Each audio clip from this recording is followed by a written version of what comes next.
రే ప్రసాద్, తెల్లవారు 3 అయింది. ఈ టైంలో బయటికి ఎక్కడికి వెళ్ళావురా? మాట్లాడమేంట్రా? రే యజమా అని అడుగుతున్నప్పుడు మ్యూట్లో పెట్టిన టీవీ లాగా సైలెంట్గా ఉండమని చెప్పేదవా? హిరోషిమా నాగసాకి పేర్లు విన్నావా? ఎప్పుడో అమెరికా 60 ఏళ్ల కిందట ఐటమ్ బాంబు వేస్తే ఇప్పటి వరకు కోలుకోలేదు. దాని పేరు ఐటమ్ బాంబు, నా పేరు ఆంజనేయులు. పేర్లే తేడా, పవర్ ఒక్కటే. అది ఐటమ్ బాంబు కాదు, మరి ఆటం బాంబు. ఇప్పుడు అలా కూడా రాస్తున్నారు అన్నమాట. ఇప్పుడు నువ్వు చెప్పిన డైలాగ్ కూడా నీది కాదు, ఆంజనేయ సినిమాలో రవితేజ. అది మూసుకుని ఎక్కడికి వెళ్ళావు చెప్పరా? మీరే కదా ఈ టైంలో మార్కెట్ లో కూరగాయలు చాలా ఫ్రెష్ గా ఉంటాయని దానికోసం వెళ్ళి వచ్చాను. ఓహో, అది సరిగాను రే. నువ్వు హెల్మెట్ వాడుతున్నావా? నీ సిగ్గు సిమడా. నేను అడిగింది బెడ్ మీద యూజ్ చేసే హెల్మెట్ గురించి కాదురా, రోడ్డు మీద వాడే హెల్మెట్ గురించి. ఓహో అదే. ఎక్కడండి అది పెట్టుకుంటే జుట్టు డ్యామేజ్ అయిపోతుంది. అది పెట్టుకోకపోతే బుర్ర డ్యామేజ్ అయిపోద్ది అదవా. సర్లేండి ఈసారి పెట్టుకుంటాను. సరే, ఈ నెల నీ జీతంలో 200 కట్టరా.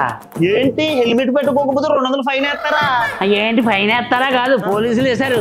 నువ్వు నిన్న సాయంత్రం చికెన్ కోసం వెళ్ళి బండి వేసుకుని హెల్మెట్ పెట్టుకోలేదండి కదా, 200 బిల్లు నాకు చెల్లకి వచ్చింది. ఈ పోలీసులు ఉన్నారే, ఎవడెవడు హెల్మెట్ పెట్టుకోలేదా, ఎవరి దగ్గర లైసెన్సులు లేవా, ఎవరి దగ్గర ఆర్సీ లేవని ఏదో పెద్ద వరల్డ్ ఫేమస్ ఫోటోగ్రాఫర్లో ఫోటోలు తీస్తా కూర్చుంటారు. రే బైక్ మీద వెళ్ళేటప్పుడు హెల్మెట్ పెట్టుకోవడం మన రూల్, పెట్టుకోని వాళ్ళు ఫోటోలు తీయడం వాళ్ళ రూల్. ఈ మధ్య రూల్స్ మీరు మరీ మీల్స్ లా తినేస్తున్నారండి. కానీ ఒరే ప్రసాద్, ఆ పక్కింటి జాను కట్టుకున్న చీర చాలా బాగుందిరా. అవునా? అయితే దాని రేట్ ఎంతో కొనుక్కొని అలాంటిది అమ్మగారికి గిఫ్ట్ కొనివ్వండి, హ్యాపీగా ఫీల్ అవుతుంది. ఆల్రెడీ అడిగేశాను. ఏమనింది? ఆ రేట్ గురించి నాకేం తెలుసు, మీ పనోడు ప్రసాద్ అడగండి అండి. మీరు చెప్తున్నది ఆ పింక్ కలర్ శారీ గురించా? అది అది రామ్ అమ్మగారు మునక్కాడట్టి గురించి. రే ఎదవా, మునక్కట్టి ఏంట్రా, బుర్ర పనిచేయట్లేదు ఎదవకి. వీళ్ళు ఇంకా రాలేదండి.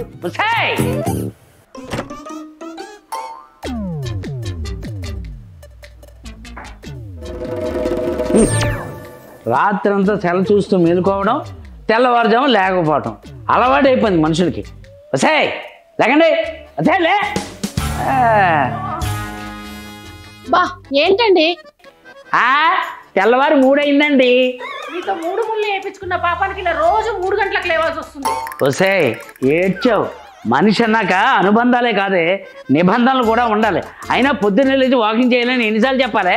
పొద్దున్నే 3 గంటలకు లేపి ఎక్సర్సైజ్ అంటావేంటి బావా? జ్ఞానం లేని జంతువులే అడవిలో మనకంటే ముందుగా లేస్తున్నాయి. జ్ఞానం ఉన్న మనం లేవలేకపోతున్నాం. అయినా తెల్లవారుజామునే లేస్తే గొప్ప గొప్ప వాళ్ళు అవుతారే. పాలవాడు పేపర్ వాడు కూడా పొద్దున్నే లేస్తున్నారు, వాళ్ళేం గొప్ప వాళ్ళు అయ్యారంట. ఏం చెప్పావురా? ఎదవ లాజికల్ మాట్లాడకండి. గో మీద ఒకటి ఇచ్చారంటే గూగుల్ చేస్తే కనపడకుండా పోతావు. పదండి, 1 గంట వాకింగ్ చేసేద్దాం. ఇంత పొద్దున్నే లేచి గంట సేపు నడవాలా? మా వల్ల కాదు. చూసే చీమలు ఎప్పుడు చక్కెర తింటున్నా వాటికి సోరు ఎందుకు రాదో తెలుసా? ఎందుకు? అవి నిరంతరం వాకింగ్ చేస్తాయి కాబట్టి. ఒక్క విషయం గుర్తుపెట్టుకోండి, మనిషికి పడకెంత ముఖ్యమో నడక కూడా అంతే ముఖ్యం. ఇప్పుడు కాసేపు కాళ్ళు చేతులు ఆడించేవనుకోండి, జీవితాంతకాలం హ్యాపీగా బతికేచ్చు. పదండి వాకింగ్ చేద్దాం. ఈ తొక్కలో రూల్స్ వల్ల మేము చచ్చేలా ఉన్నాం. వసే మీ ఆడవాళ్ళు కొనకుండా ఏ పని చేయరంటే, ఇదిగో దేశానికి రక్షణ ఎంత అవసరమో మనిషి జీవితానికి క్రమశిక్షణ కూడా అంతే అవసరం. నా రూల్స్ ఇలాగే ఉంటాయి. పదండి వాకింగ్ చేద్దాం. పొద్దున్నే నిద్ర లేపింది కాకుండా రక్షణ శిక్షణ అని సంబంధం లేని ప్రాసలు చెప్తాడేంటి అక్క ఆయన? ఏం చేస్తామే, ఆ రామ్ గోపాల్ వర్మ ట్విట్టర్ లో పెట్టే ట్వీట్స్ మీ బావ రూల్స్ ఎప్పటికీ అర్థం కావు. పద.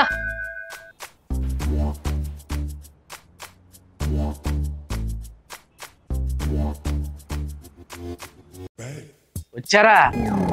ఏంటి లేటు? ఎవరు? మేమా? మీరే. మీ ఆడవాళ్ళు ఎక్కడికి వెళ్ళినా సరే డిలే, అందుకే డిలేని తిరగేస్తే లేడీ అయిందంట. సరే మొదలు పెడతావా? కొంచెం బెండ్ అయ్యి మీ కాళ్ళు మీరు పట్టుకోండి. ఎందుకు? ఎందుకంటే పొద్దున్నే లేచి పక్క వాళ్ళ కాళ్ళు పట్టుకుంటే ఆశీర్వాదం అంటారు, అదే మన కాళ్ళు మనమే పట్టుకుంటే ఆరోగ్యం అంటారు. 3 గంటలకు నిద్ర లేపిందే కాకుండా ఈ ఎదవ రైమింగ్ డైలాగులు ఒకటి చేయండి.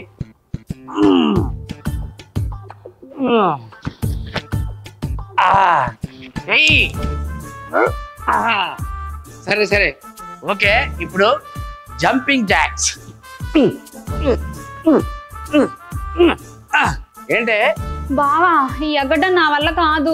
ముందర ఒక సెల్ పెట్టి రీల్ చేయమని ఎగరమంటే పోతులాగా ఎగుతావు కానీ ఇక్కడ ఎగరలేవా? మీకు పిచ్చి కాకపోతే ఇలా ఎగరడం వల్ల ఏమొస్తుంది? మొట్ట తగ్గుతుంది. ఎవరిది మీద? ఏయ్ ఇలాంటి కుళ్ళు జోకులు వేసేవాళ్ళకు కింద మేకలు వేసి ఎగరమంట. అమ్మో వద్దులే. అదే గుడ్.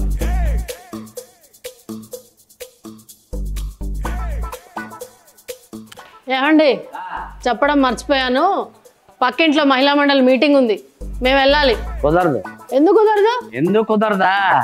ఏమే ఇప్పుడు నీరంతా ఒక చోట కలిస్తే సముద్రం అవుతుంది, చెట్టన్నీ ఒక చోట కలిస్తే అడవి అవుతుంది, బంధువులందరూ ఒక చోట కలిస్తే పండగ అవుతుంది. అదే మీ లేడీస్ అంతా ఒక చోట కలిస్తే ఒక మగాడి జీవితం నాశనం అవుతుంది. అందుకే వద్దు చేయలే. అది అది ఇదిగో ఇదేంటి పంచదార కదా. ఇప్పుడు ఒక్కొక్క పంచదార పలుకుని ఏరి ఈ బౌల్ అయ్యి. ఏంటి కింద పడ్డ పంచదార తీసి బౌల్ వేయాలా? ఎందుకు?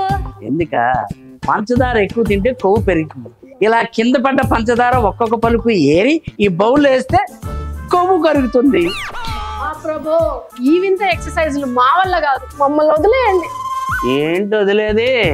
ప్రతి ఒక్కళ్ళు నెలకొచ్చే శాలరీ గురించి ఆలోచిస్తున్నారు కానీ మన ఒంట్లో పెరిగే క్యాలరీస్ గురించి ఆలోచించండి. ఏనండి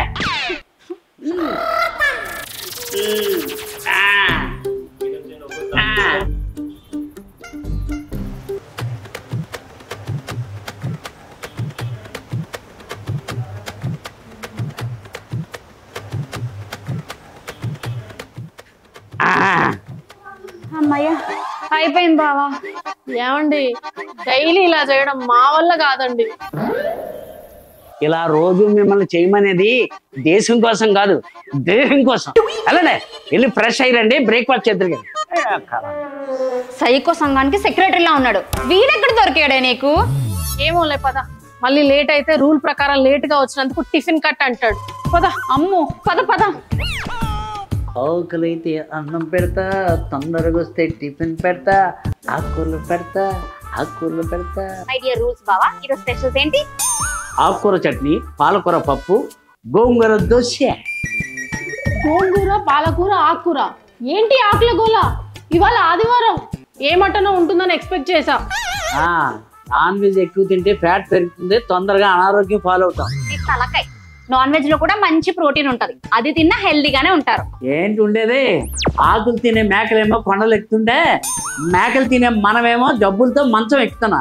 అయినా ఆకుకూరల వల్ల ఎంత లాభాలు తెలుసా? ఎవరికి? అమ్ముకునే వాళ్ళకా? కాదు, తినేవాళ్ళకు. ఇప్పుడు ఇది మీరు తింటారా, పస్తులు ఉంటారా? ఈ ఆకులు తినడం బదులు పస్తులు ఉండడం బెటర్. పదవే. మై డియర్ రూల్స్ బావా, ఇప్పుడు నువ్వు మేకను అనుకుని ఎంత చక్కగా ఆకులని తినేసి కొండెక్కు, సరేనా? వెళ్ళండి. ఇప్పుడు మీరు ఈ బ్రేక్ఫాస్ట్ తినకపోతే లంచ్ లో పెడతా, లంచ్ లో కూడా తినలేదనుకో డిన్నర్ లో పెడతా. అసలు మీరు ఎలా తినరో అప్పుడు నేను చూస్తా. గోంగూర, పాలకూర, చుక్కకూరే. ప్రసాదం ప్రసాదం ఇటారా. ఏంటయ్య గారు టిఫిన్ చేసావా? ఇవన్నీ నేను చేసినట్టువే కదా. అరే ఎదవా, టిఫిన్ చేసావా అని అంటే ఉన్నట్టు కాదురా, తిన్నావా అని అడుగుతున్నాను. అదా అమ్మో, ఇప్పుడు నేను తినలేదని చెప్తే ఈ ఆకులని నా చేతి తినిపిస్తాడేమో. ఏం లేదయ్య గారు, ఇందాక మొత్తం తినేసాను. అయితే ఇవన్నీ తీసుకెళ్లి ఫ్రిడ్జ్ లో పెట్టు, మధ్యాహ్నం ఇదే తిందాం. ఇదేం రూలు? ఇది నా రూలు. ఓ సర్లేండి అయ్య గారు, నేను మీకు క్వశ్చన్ చెప్పాలన్నాను కదా. ఆ తర్వాత చెప్తూ గానీ నేను చెప్పేది విను. ఏంటి? రేపు సూర్యగ్రహణం కదా. అవును. పక్కింటి ఆంటీ దగ్గరికి వెళ్ళి రేపు ఏమేమి చెయ్యాలో అది తెలుసుకుంటా. వాళ్ళని ఎందుకు అడగాలి? ఒరే, సూర్యగ్రహణం ఎప్పుడు వస్తుందో ఎప్పుడు పోతుందో ఖగోళ శాస్త్రం చెప్తారు. కానీ సూర్యగ్రహణం రోజు ఏం చెయ్యాలో ఏం చేయకూడదో పక్కింటి అమ్మలక్కలు చెప్తారు. అందుకని వెళ్ళి కనుక్కుర్రా. సర్లేండి, కనుక్కొని వస్తాను. కానీ ఇందాక నేను మీకు విషయం చెప్పాలన్నాను కదా, అదేంటంటే. ఒరే, అంతకంటే ముందు నేను ఒక విషయం నీకు చెప్పాలి. ఏంటి? మనం ఆదివారం మందు కొడతాం కదా. అవును. ఆ రూల్ క్యాన్సిల్ చేస్తాం. ఆ రూల్ క్యాన్సిల్ చేస్తున్నారా? అయ్యగారు, మీరు పెట్టే రూల్స్ లో నాకు నచ్చిన ఒకే ఒక్క రూల్ అది. ఆ రూల్ కూడా క్యాన్సిల్ చేస్తున్నారా? ఎందుకండి? ఎందుకంటే ఆదివారం కదా అని పీకల దాకా తాగితే ప్రభుత్వానికి ఆదాయం, తాగి బండి నడిపితే పోలీసులకు ఆదాయం, దరిద్రం చాలా కింద పడితే డాక్టర్లకు ఆదాయం. ఇంతమందికి నా జేబు ఖాళీ చేసుకుని ఆదాయం కల్పించవలసిన అవసరం నాకుందా? అందుకే ఈ రూల్ క్యాన్సిల్ చేశానంతే. సర్లేండి, ఇందాక నుంచి నేను ఒకటి చెప్పాలన్నాను కదా, అదేంటంటే చెప్పి తగలరా. మీ రూల్స్ సర్దుకోలేక ఇందాకే బట్టలు సర్దుకొని వెళ్ళిపోయారు. ఎవరు? అమ్మగారు. అమ్మగారు వెళ్ళిపోయిందా? అవును. మరి ఇంకా చెప్పలేదారా? ఎక్కడ చెప్పనిచ్చారు? నేను చెప్తుంటే మధ్యలో మీరు వ్యాపారవేత్త, సైంటిస్టు, శాస్త్రవేత్త, రంగమ్మత్త అని ఏదేదో చెప్పి తప్పారు. మరి ఇది ఇప్పుడు నేనేం చేయాలరా? నేను ఏం చేయాలో చెప్పను, మీరు ఏమైనా చెప్పాలనుకుంటే జనాలకు చెప్పుకోండి. ఏమన్నా చూశారు కదా, లేనిపోయిన రూల్స్ పెట్టి పెళ్ళాలని ఇబ్బంది పెట్టకండి. రూల్స్ అంటే మీల్స్ లాగా అందరికీ ఉపయోగపడేటట్టు ఉండాలి, కానీ పెళ్ళాలు సామాన్లు సర్దుకుని పుట్టింటికి వెళ్ళేటట్టు ఉండకూడదు. అర్థం చేసుకోండి. ఇట్లు రాజుగారు, గౌతమ్ టాకీస్.